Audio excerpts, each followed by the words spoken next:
Hi, Sarah Peternell here with Family Nutrition Services. I wanted to share with you guys a little bit about another component of caring for yourself when you have Hashimoto's that I think often gets overlooked or maybe not really discussed. And certainly, I don't feel like very many healthcare providers are sharing this information with their patients or clients. I've talked a lot about different food and supplement solutions, and of course, a lot of different ways in which you can be a better advocate for yourself as you have Hashimoto's. But one of the things that I think as a society we tend to downplay is self care and the importance of lifestyle. Having a really healthy lifestyle, in addition to having a healthy diet, and in addition to having the right supplements for your body. So, what I wanted to share with you today are some of my top lifestyle tips that will help you start to feel better, especially if you've just been diagnosed with Hashimoto's or if you've been diagnosed for a while but you're finding that you're just not feeling any better. You're taking medication, you're doing everything correctly, your doctor's telling you that all of your lab values are coming back normal, but you are still feeling like you are, newly symptomatic.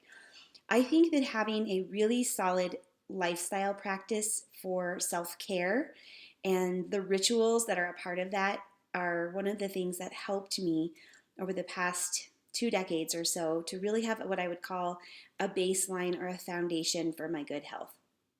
So, what do I mean by that? So, lifestyle encompasses so many different things. I think the first and single most important thing is really just putting yourself first. And many people would think that that sounds very selfish or very self-centered, and in a way it kind of is, but your health depends upon it. Your health really depends upon you putting your needs and your priorities first. And I think especially women and people in positions of caregiving often think about all the other people around them first before they think about themselves. And so this can lead to certainly fatigue, mental and emotional fatigue.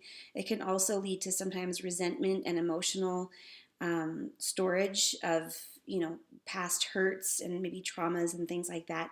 But once you start to really put yourself first and really think about yourself as being someone who is worthy and valuable and in need of self-care, that can really come to the forefront in your life. So self-care, I have to laugh because I had a client one time who asked me if self-care, if it counted as self-care for her to stand in the laundry room by herself and fold towels or fold laundry, because she said nobody could bother her in there and it was calm and peaceful. And my answer was no. Folding laundry is not self-care. I don't care where you're folding it. Self-care looks like something much more gracious for yourself. Self-care encompasses bubble baths, sitting down and reading a magazine that you love instead of folding laundry.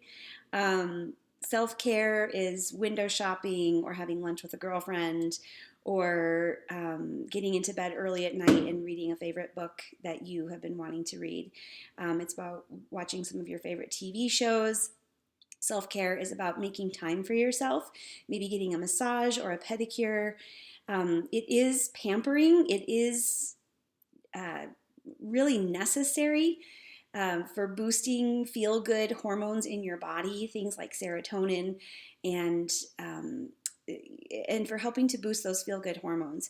Now, how much self-care do you think you should do each week? It's a good question.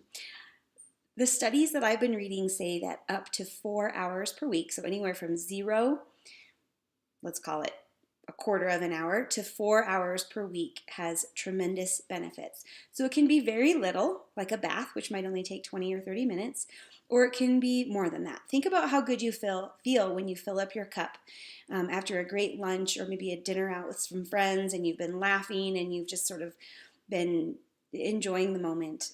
That's what I'm talking about, self-care. Joyfulness and peace and harmony and happiness, and in ways that you can really help your spirit to flourish. That's what self-care is. So self-care is one of the top lifestyle practices that you can start practicing right away. And I feel that many people, when they start to put their needs first and listen to their bodies and help to take care of themselves emotionally, mentally and spiritually, that they really do start to feel better. Other things that you can do would be journaling, meditation, prayer, yoga. Certainly any kind of exercise is really good, especially gentle exercise in the beginning. Walking, yoga, stretching, tai chi, swimming. These are all really great exercises to practice early on with your diagnosis or if you're feeling symptomatic.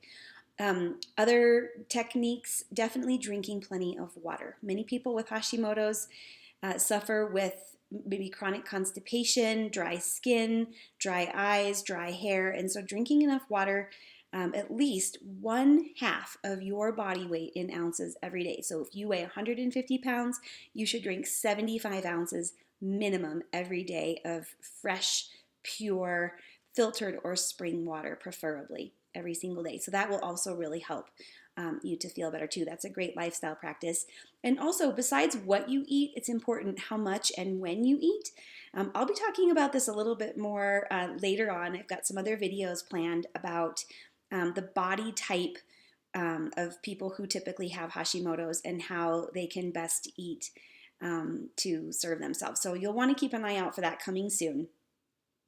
Thank you for joining me on my YouTube channel. If you're new here, please go back and check out some of my other videos about my symptoms at the time of my diagnosis. I have some information also about what medication might be right for you or what medication may not be right for you, plus lots more of other fun tips and information on my channel. So thanks so much for subscribing.